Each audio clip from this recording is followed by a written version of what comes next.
Nous sommes le lundi 22 septembre 2025 et aujourd'hui, nous allons parler de la reconnaissance de l'État de Palestine par Emmanuel Macron devant l'Assemblée générale de l'Organisation des Nations Unies. Salut les infocrates, aujourd'hui on va donc parler de cet événement qui est historique, qui est donc la reconnaissance de l'État de Palestine par Emmanuel Macron, le président français. Il faut savoir que Emmanuel Macron, avant de décider qu'il allait reconnaître l'État de la Palestine, avait plutôt un positionnement favorable au gouvernement israélien.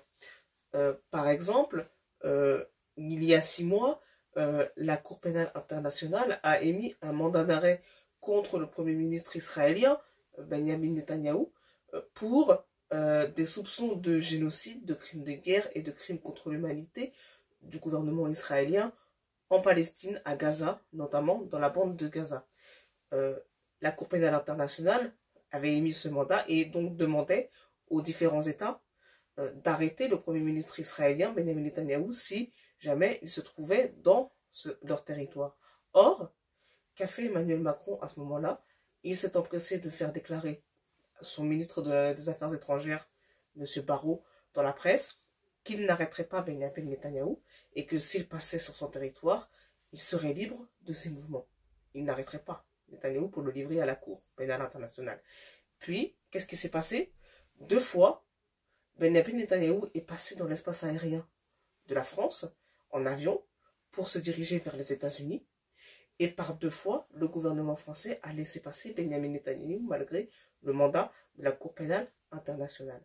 Donc là, on voit bien que le positionnement du gouvernement français et de la présidence française était favorable au gouvernement israélien et, en fait, on peut dire favorable à la politique de M. Netanyahou qui consiste à coloniser Gaza, la Cisjordanie, et à pratiquer, on peut le dire, un génocide en Palestine, notamment à Gaza.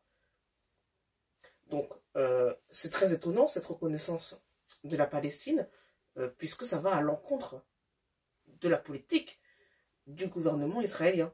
D'ailleurs, Benjamin Netanyahou, une fois qu'il a su qu'Emmanuel Macron avait l'intention de reconnaître la Palestine, a menacé la France et Emmanuel Macron. Il a manifesté le fait qu'il y aurait des représailles. Et d'ailleurs, aujourd'hui même, le 22 septembre 2025, Emmanuel Macron a répondu que s'il y avait représailles, le gouvernement français répondrait et qu'il maintenait sa position. Donc c'est vrai que là, non seulement il y a un retournement de la part d'Emmanuel Macron, mais Emmanuel Macron reste droit dans ses bottes et maintient son retournement. Donc c'est vraiment un changement de politique qui pour l'instant semble majeur. On va voir si Emmanuel Macron maintient son positionnement dans le futur et s'il le maintient longtemps. Mais c'est un revirement qui est non seulement surprenant, mais majeur. Et là, du coup, on se demande pourquoi. On se demande pourquoi Emmanuel Macron change-t-il à 360 degrés son positionnement. En ce qui me concerne, la réponse est très simple. Politiquement, la position de soutien au gouvernement israélien est devenue impossible vis-à-vis des opinions publiques, notamment françaises, mais en général des opinions publiques dans le monde. Sur les réseaux sociaux, absolument tout le monde a accès aux images de ce que font les Israéliens à Gaza et en Cisjordanie. Tout le monde donc a vu les images de ce que fait l'armée israélienne sur les civils à Gaza. Ça a choqué toutes les opinions mondiales. Plus personne dans les populations civiles n'est d'accord avec ce que fait le gouvernement israélien. Les opinions publiques dans le monde ont manifesté leur désaccord avec la politique du gouvernement israélien, par exemple en manifestant dans les rues avec des drapeaux palestiniens. Les gouvernements se sont donc retrouvés obligés de prendre en compte le positionnement de la totalité des opinions publiques dans le monde, qui se sont toutes retournées contre le gouvernement israélien. Il est donc devenu intenable pour les gouvernements, quels que soient ces gouvernements dans le monde, de continuer de soutenir Benyamin Netanyahou. D'autant plus que s'il y a un mandat de la Cour pénale internationale, ça veut dire qu'à un moment donné, quand la guerre entre Israël et Gaza sera terminée, celle notamment qui a été menée depuis le 7 octobre et la prise d'otages, le 7 octobre 2023, Benyamin Netanyahou sera en position d'être enfermé par les tribunaux internationaux pour les crimes qu'il a commis à Gaza. Or, s'il y a une procédure, cette procédure peut aussi atteindre tous les soutiens politiques de Benyamin Netanyahou sur la scène internationale notamment, et donc tous les chefs d'État et les chefs de gouvernement qui ont soutenu Benyamin Netanyahou malgré les faits commis à Gaza.